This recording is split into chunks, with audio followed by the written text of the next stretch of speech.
And also, I snipped some fiddle sheds in my backyard. We have a little fiddle in the trash. And those were also on the altar today. And that's what I could smell this morning as I was getting ready, setting up the service. The aroma of fiddle and ferns in the sanctuary. So, welcome to today's service. So glad that you're here. And we have a special guest musician this morning. We'll recognize Bertrand and Laurence. He's going to be doing music for us. And also, Mark Horvath is doing a special lecture for us today. So we'll welcome Mark to our service. And Bertrand. And with that, we're going to go right into the Prelude. This is titled A Mother's Voice, original composition by Bertrand.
For our moment of center and silence, let us pause and stop just for a few seconds to just sit, to breathe.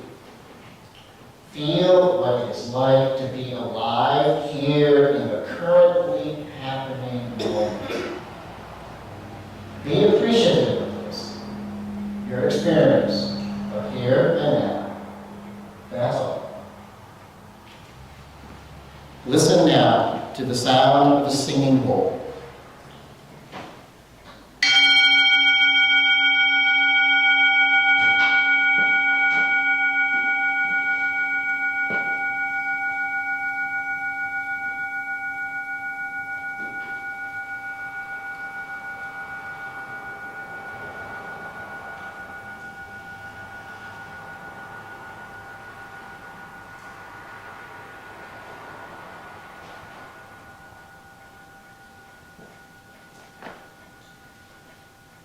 And the sound of passing traffic.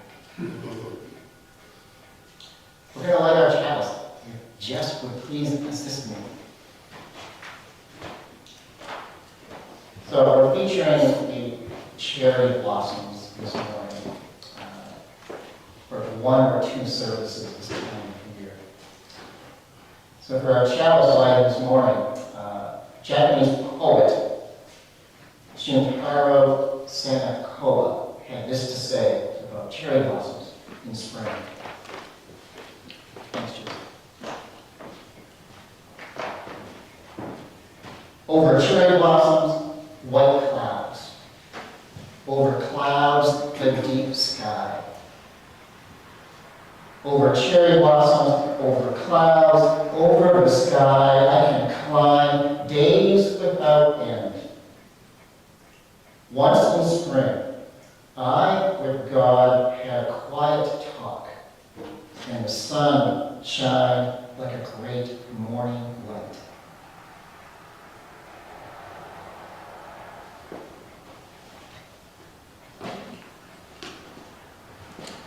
So we're continuing our Earth Care series this year. We're actually winding down closer to the end. This is part 9 of part 10. So a lot of our discussion has been on resources, finding balanced usage of and responsible options.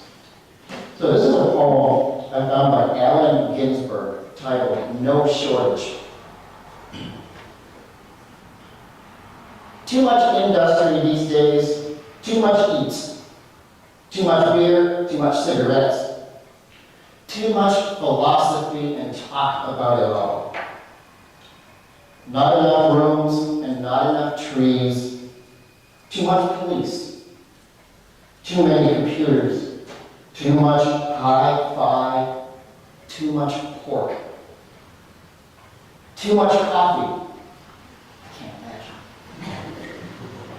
Too much smoking and cigarettes, too many bellies, too many business suits, too much paperwork, too many magazines, too much industry, no fish in the Rhine, too many fatigued workers on the train. Too much money, too many poor, too much metal and too much fat, too many jokes, not enough meditation.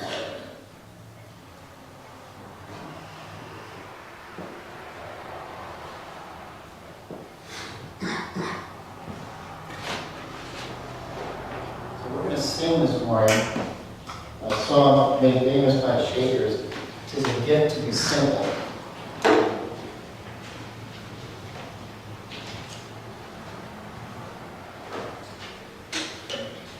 This is number 16 in your book. And you'll notice there's only one verse, but we're going to sing it twice. And the second verse, instead of saying, "'Tis a gift to be simple," we're going to sing, "'Tis a joy to be simple." And carry joy all the way through the rest of the verse. And it's okay if you say gift again. It's going to happen. So let us stand and sing together, Gift to be Simple.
So when I was looking for an offertory this morning that would fit your lecture, Mark, I came across, well, uncertainty keeps coming up in our study. So this is a song titled Uncertainty.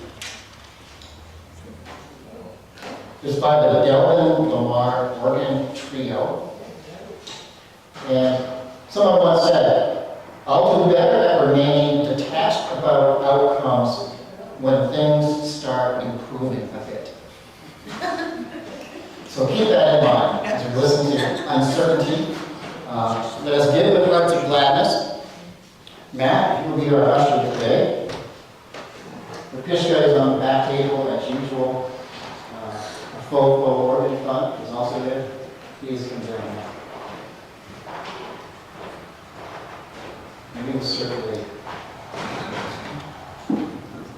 Please give good hearts of gladness.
intro.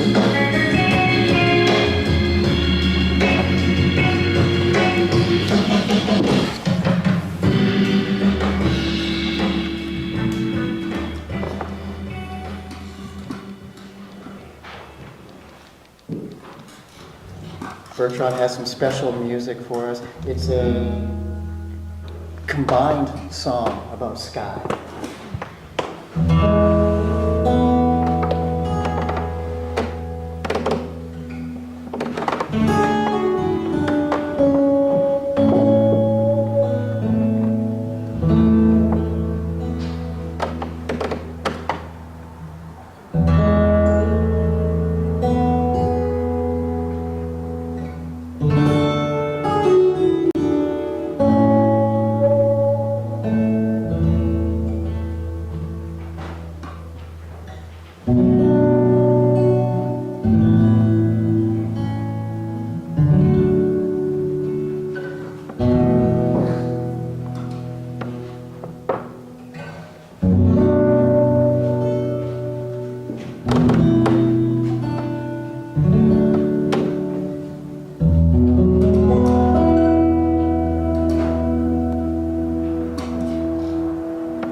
So when we started this Earth Care series last fall, from day one, I had in mind, Mark, to fit you in for a lecture at some point along the way. So again, as we said, this is part 9 out of 10. So we had to do it today or next time. So it turned out being today.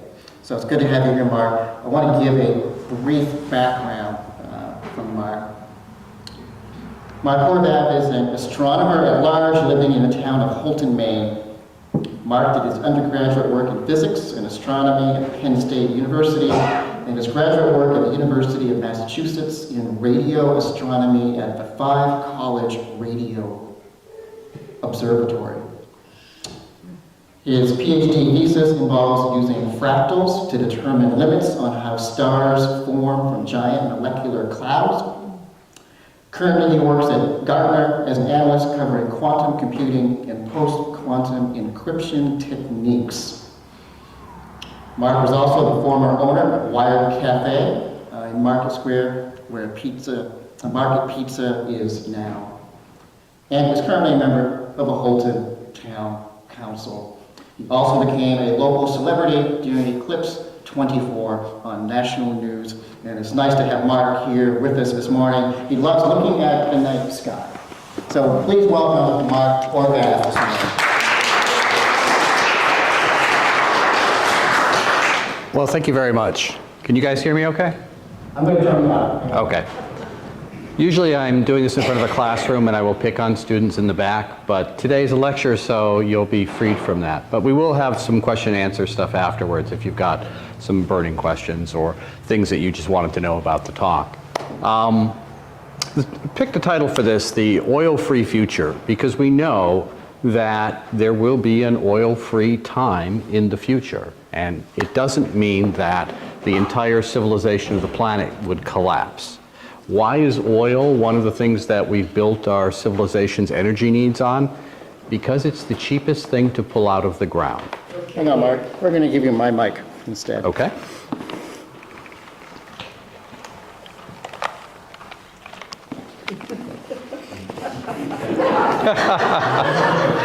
Wardrobe change included. Oh, my. Okay. I'll take it. That's all, folks. That's all that's coming out. Is this the disrobing part?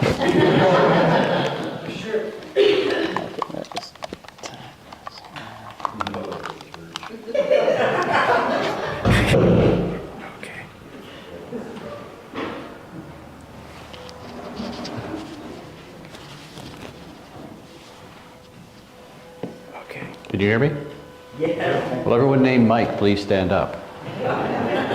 That's our mic check. Why do we have oil? Because oil is the most profitable thing to pull out of the ground. And the oil companies have known this for a very long time, and they've spent a lot of time and energy making sure that they had a monopoly on this. But roughly, how much oil is actually left on the planet at this point? And I sat down and I did the math, and it turns out there's about 100 trillion gallons or so of oil left on the planet, which sounds like a lot. It's about the size of Lake Erie. If you took all the oil that we know about and don't know about, and we can infer where this stuff is, and the oil companies have been doing this for decades, they have a very clear map of where everything is. It's about the size of Lake Erie. And we will consume that at the current rate in roughly 20 years.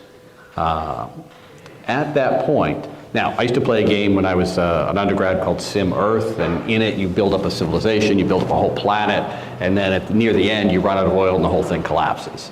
That's not going to happen. We're not in that position at the moment. But right now, everybody in the energy industry knows that oil's days are numbered, and they're making their appropriate strategies. You may notice over the course of the next 2 decades that the price of oil goes up exponentially as they try and get the last amount of money out of the last amount of stuff.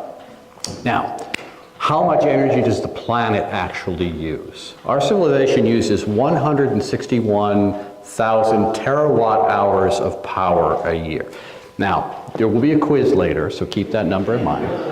That's the number we're going to use for the talk for how much energy we need to generate from other sources in order to keep the planet going.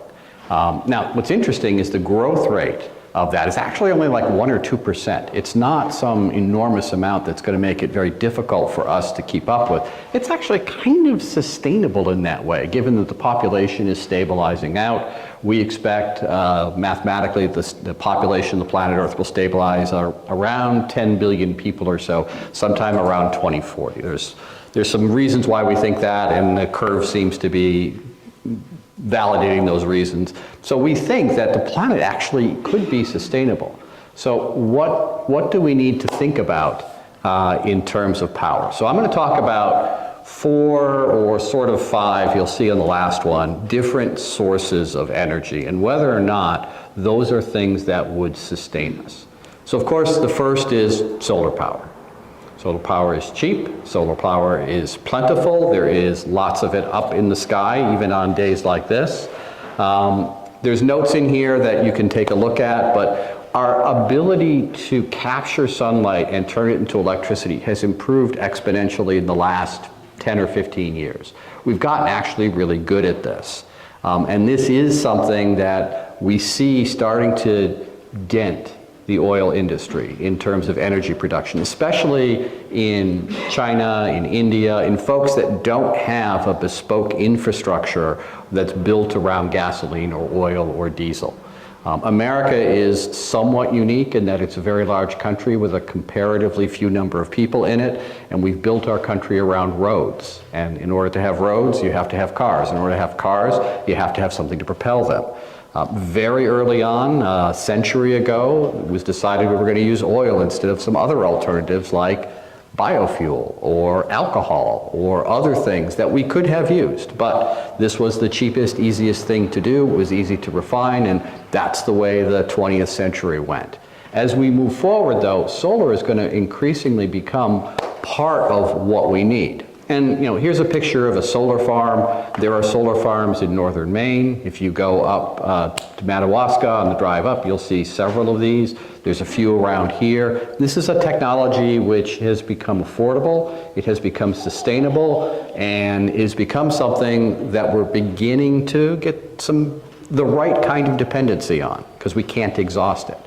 The question for the house, though, is how much solar power would you need in order to power the planet, to hit that 161,000 terawatt hours? Any guesses? Any guesses? So like a grid the size of Texas or something? A grid the size of Texas. There's been some proposals of actually using the Sahara Desert and putting a bunch of stuff there and just putting some solar power plants. Actually, there's a really cool side effect if you do that. Studies have shown that when you do this kind of thing and you put a big solar plant in like a desert, it actually cools the desert and increases humidity, and stuff starts to grow and clouds start to form, which covers up the solar power plant. So I had naively thought, we'll just paper over the Sahara Desert and we'll be fine. Actually, that would green it up quite nicely, but it wouldn't necessarily supply our power. It turns out, though, you don't need anything that big. It turns out if you took something the size of Sweden and covered it in solar panels, you would meet that 161,000 terawatt hour power supply. And you can do that without actually making the Swedes move out. That's actually not a great place. It's good in the summer, not so good in the winter. But if you sprinkle this around and you combine it with things like local power grids or mini grids, rather than having a giant national grid which has a bunch of security and distribution problems, if you have little mini grids that are little cells, just like the little cells in your body, you could lose a few of those, but the whole thing starts to compensate for it. If you put solar power in lots of little places and you build these grids together in cellular sustainable ways, you could power the entire planet just on the sun. The other science fiction-y thing that we used to talk about when Isaac Asimov was writing is having satellites that would orbit the Earth and take all this power and beam it down to the Earth. Turns out we can do that. We actually did this about 2-3 years ago, and it was reasonably successful, and we didn't burn or scorch large areas of the Earth, which is usually how this ends up in science fiction. But actually we can do this. That would not be a bad way of doing it. You can put satellites in specific orbits that are always in the sun, for example. Now, maintaining those, that's difficult, and getting up there is a little bit difficult. But solar power is a solution that we could rely on. If we just wanted to have one source of energy, we could do that with solar power. However, we have other options as well. Wind power. You cannot help but notice the plethora of windmills that have popped up in northern Maine.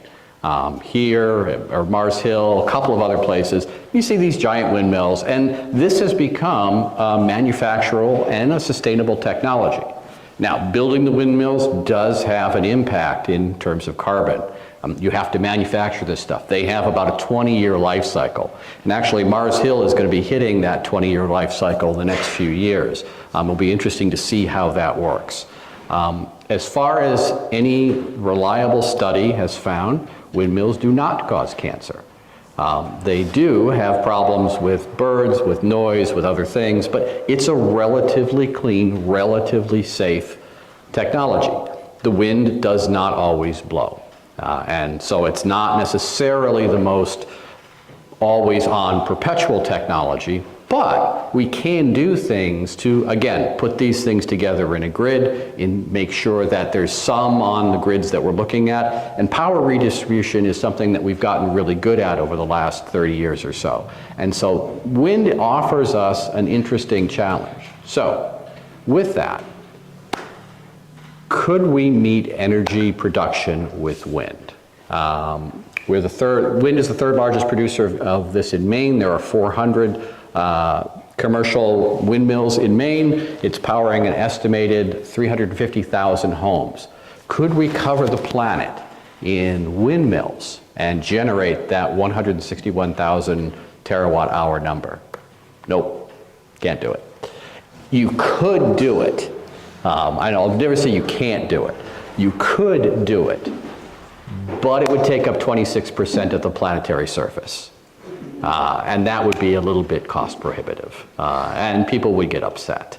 If we took the entire continent of North America and covered it in windmills, there would be a lot of disgruntled people. So that's never going to pass. But it is a good supplemental technology. And in the places where you can do this, this is a smart thing to do. Wind doesn't offer a complete solution, but it offers one that can augment other solutions that we might want to take care of. Hydropower. Well, we'll just dam everything.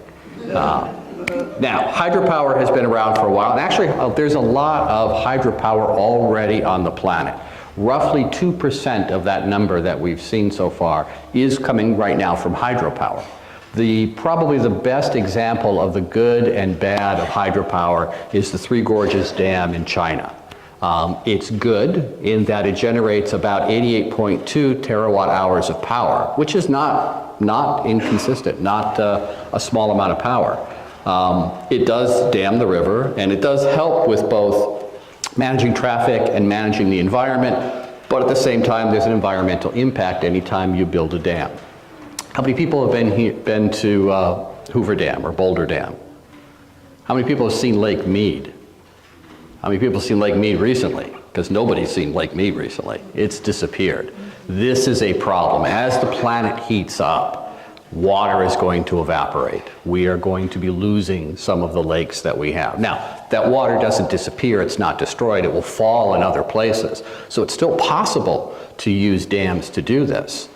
So the question before the House is, could we build enough Three Gorges dams style, somewhere in the order of 90 terawatt hours of power, to do this? And the answer is, you could, but it's going to take a lot. Roughly, according to my math, about 2,000 of these dams across the planet would be enough to meet our current amount of energy. Again, this is probably not realistic. This many dams would be very difficult to build, it would be very difficult to maintain. There are not as many water sources that would be able to generate that much power. This is a supplementary technology. This and wind are good local supplementary technologies that are not useless. They're just not going to scale at the level that we have in the past.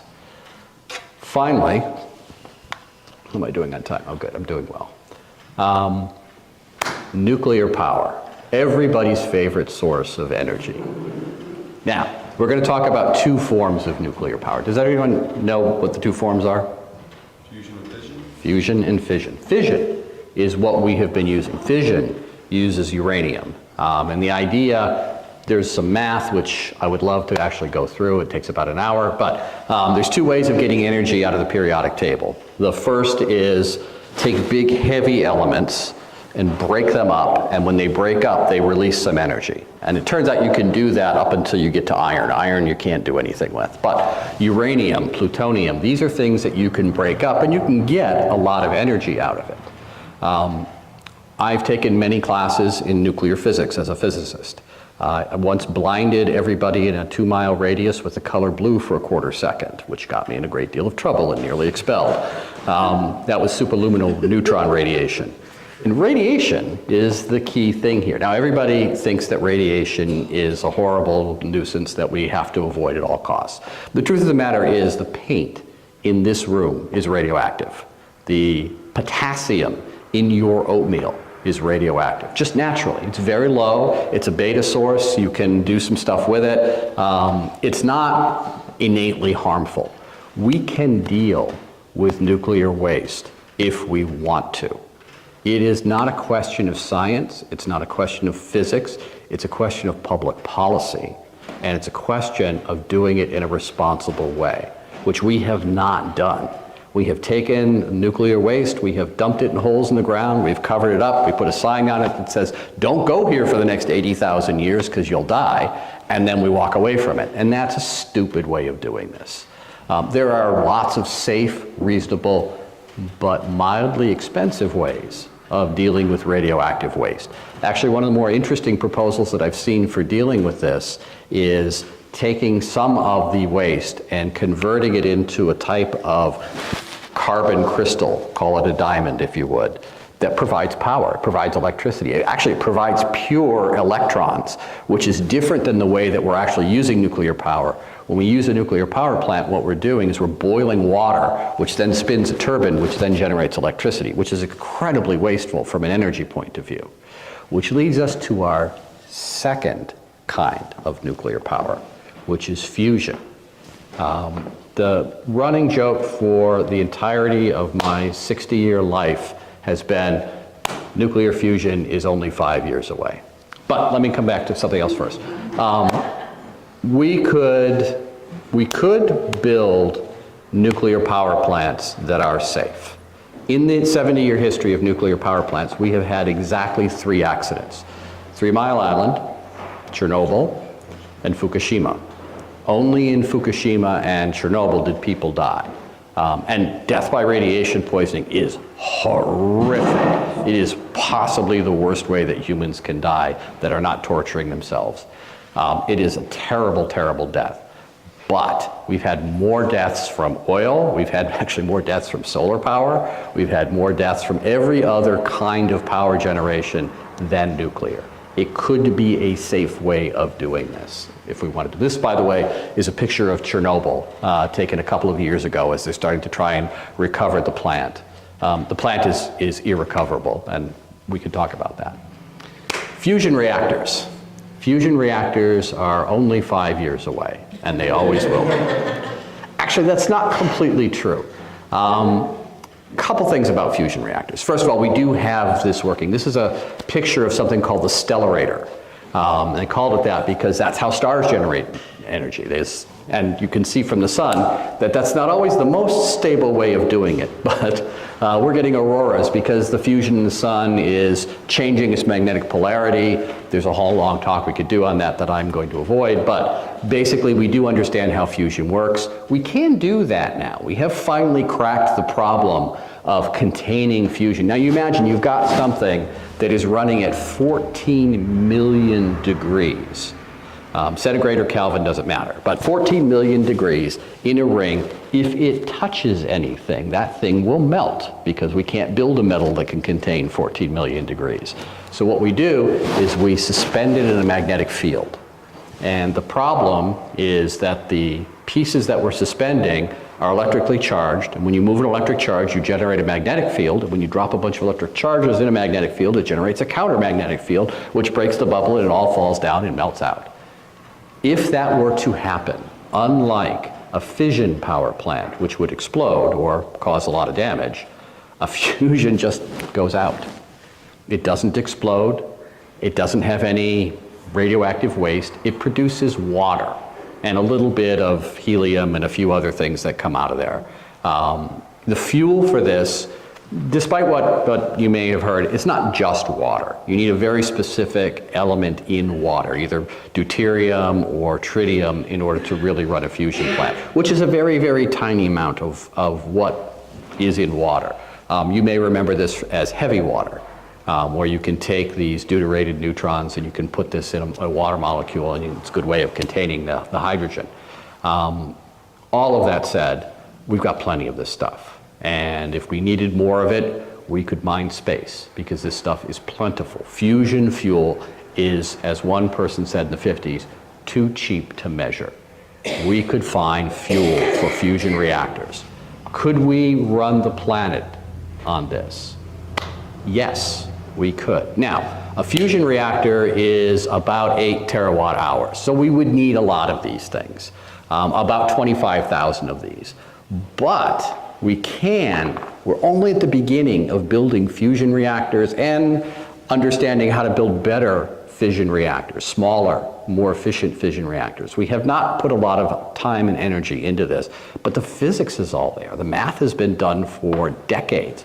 We could do this. We could build some 25,000 small reactors. Despite what they showed in Back to the Future, we do not have something yet that fits in the back of a car.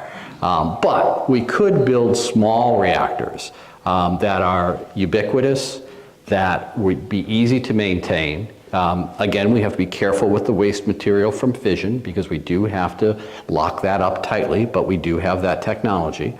It's not the cheapest fuel, but could we do this? Yes. Fusion is the better option because we would eventually run into the same problem with fission that we run into with oil, that eventually we would run out of uranium. Uranium is expensive, it's difficult to mine, it creates a huge mess when you mine it. Water is cheap, I have some at home, I use it all the time. You can take this, you can put it into a fusion reactor and you can get stuff back out. And so it is possible to move to a nuclear future that is supplemented by wind, by hydropower, and by solar power. We can build a planetary system that not only scales to what we need today, we can build this to scale to pretty much any size that we want to. We could double or triple the planetary use of energy, and we would be able to sustain it for as long as we would need to, using these simple, relatively well understood, renewable technologies. And so, yes, all the oil will run out, or we will stop using it in the next 20 years or so. The oil companies know this, they're making their plans. The car companies know this, they've made their plans. It was pointed out, ironically, that a lot of folks are driving Teslas that are fueled by coal, because coal power plants are still a thing. Although that is a declining technology. It is just too difficult to clean up. There's no such thing as clean coal. And it is starting on its descent. Oil is going to be starting on its descent fairly soon. And so as we move to these other energy sources, electric cars, electric vehicles, all that becomes possible again. There are also some other technologies I didn't put on here, including biofuels. Biofuels actually are kind of a mixed blessing because they actually do produce a fair bit of carbon, and you're using farmland for stuff that you might actually want to eat, or other people might want to eat. And so you have to be a little bit careful with biofuels. There's also some speculative technologies that there's some demos of that, it's called sonoluminescent fusion.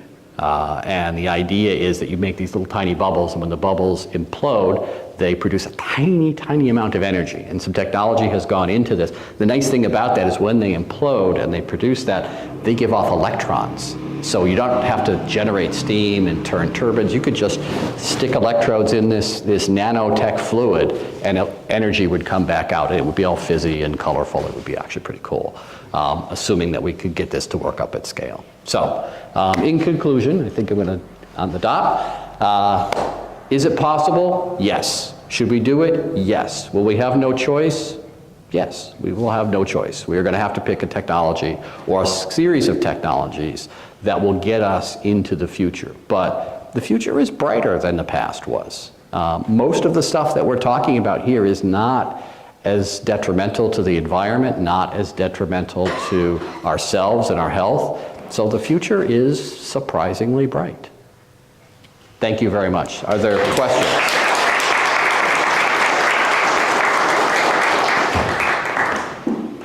You did not talk a whole lot about nuclear waste. And it's a big problem in this country, and it's a problem all over. Yep. And most of the nuclear waste today is right near the power plants where the power was generated. Yep. It is not underground, and it's not in a safe place. It's a problem. There are ways of making it safer. There are ways of reusing some of that stuff. And we just haven't invested in it. We have not had the incentive to do it. The physics is all there. We can't neutralize the radiation. There was a guy named Edward Teller who was a huge fan of nuclear power in the 50s. He wanted to use it constructively, and he had this idea that we could get rid of the radiation, we could neutralize stuff. We can't do that, but we can contain it, we can reduce it, and we can put it in a form that is as least harmful as possible. I think fusion will be the way that we end up going, but we can, if we want to, use fission safely. You know, it's probably not the science behind getting rid of it. It's people. And it's not in my backyard. Yep. And I happen to have some experience working on trying to get rid of the waste.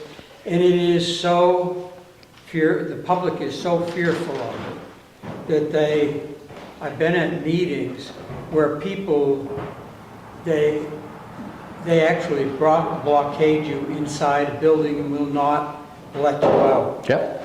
People are terrified of radiation, absolutely terrified. They don't understand it.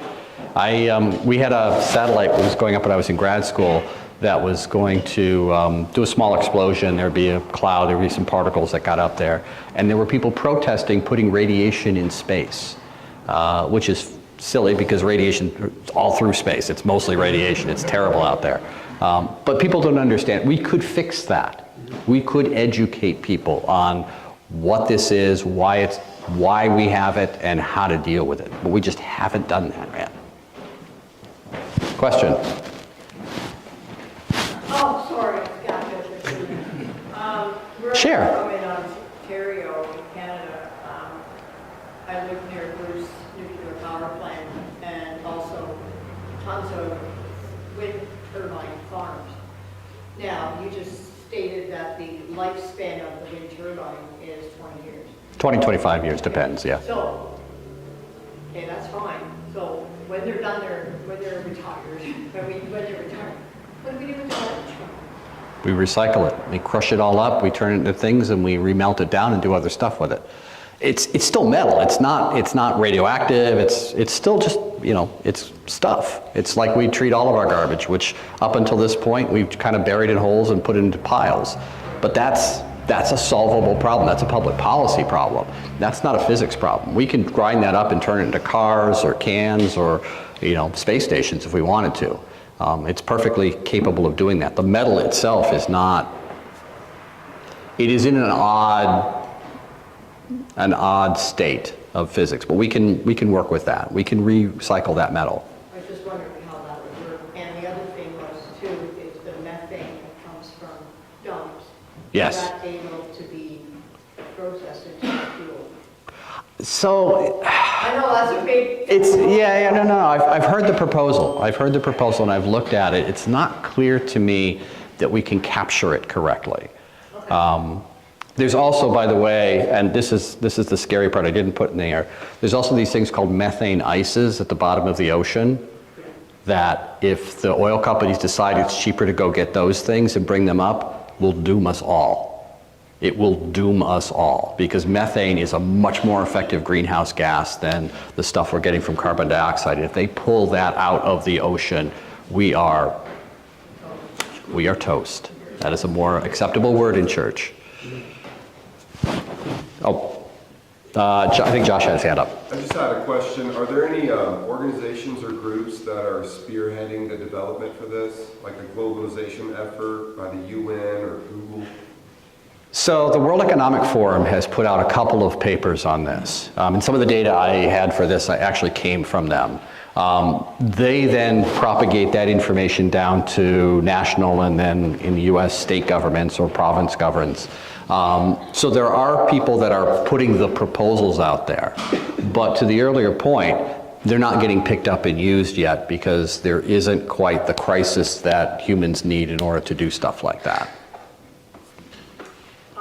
It makes me wonder about the future of plastics and then also fertilizer. And I'm just kind of thinking about that. So that means that when the oil is gone, that plastic will be gone too, as it's been made, yeah. As we have consumed and thrown it away for the last 100 years, yes, that has to change.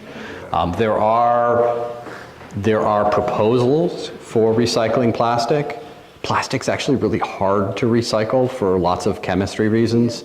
That doesn't mean we can't do anything with it. It just means we're going to have to put more effort into doing that. But you're right. The plastic will run out when the oil runs out, at least in the form that we have it today. Bioplastics might be an interesting alternative. Plant-based plastics do exist. They're, again, super expensive because the plastic industry has a really cheap source of material. They don't want to actually pay a lot more for something that isn't going to make an economic difference in consumers' choices, or at least not a significant one. But as that changes, as the plastic actually runs out and the cost of that goes up, you'll start to see some impact from that in all of our packaging.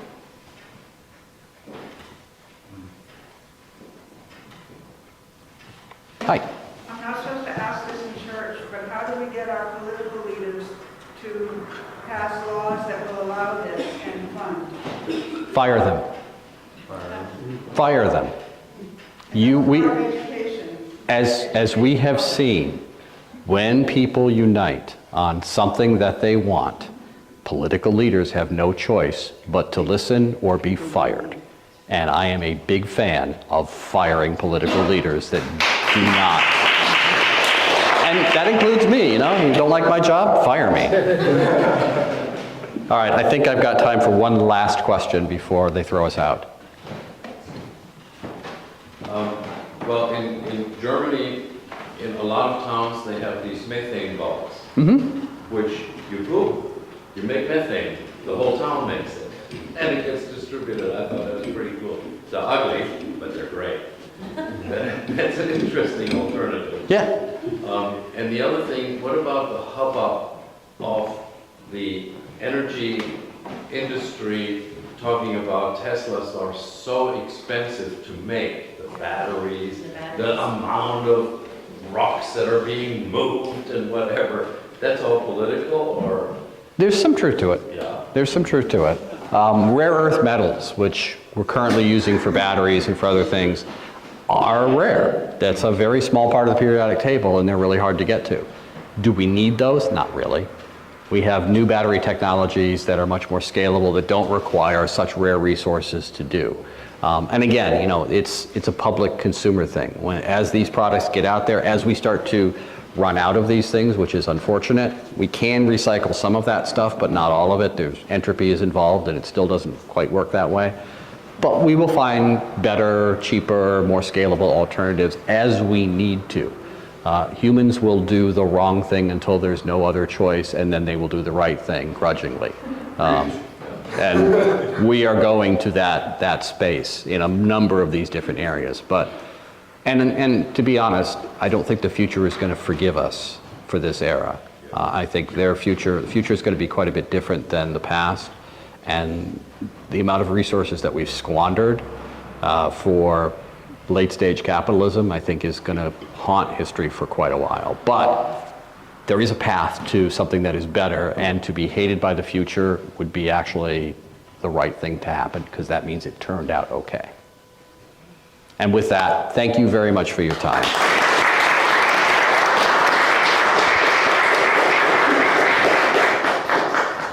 Well, thank you, Mark. I already feel smarter just having attended the lecture this morning. It's always nice to have a scientist in the room. I know Bill has said this for years, to get information. So the Q&A will most likely continue during coffee hour. I know you have more questions. The one I'd like to propose, because it's really wrapped up near the end, is, and in our reading for the years, how hopeful are you for the next 20 years or the future? So keep that in mind during coffee hour. So again, thank you, Mark, for coming to the service, and everyone for attending. I'm going to extinguish the chalice.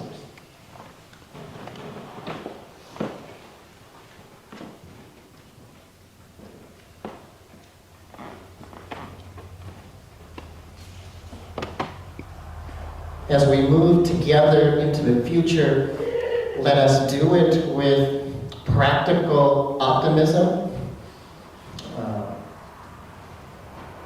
to speak our heart, our minds, as groups and as individuals. May we move forward together with hope, faith, and steadfastness in coming days. As spring unfolds, the summer approaches, may we enjoy this day we have together in this moment, in the sun, in this world, as one. Amen. Today.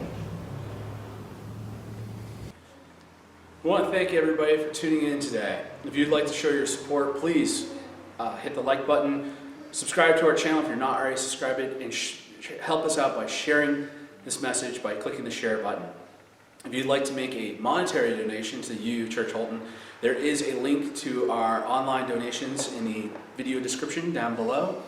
And again, thank you so much, and have a blessed day.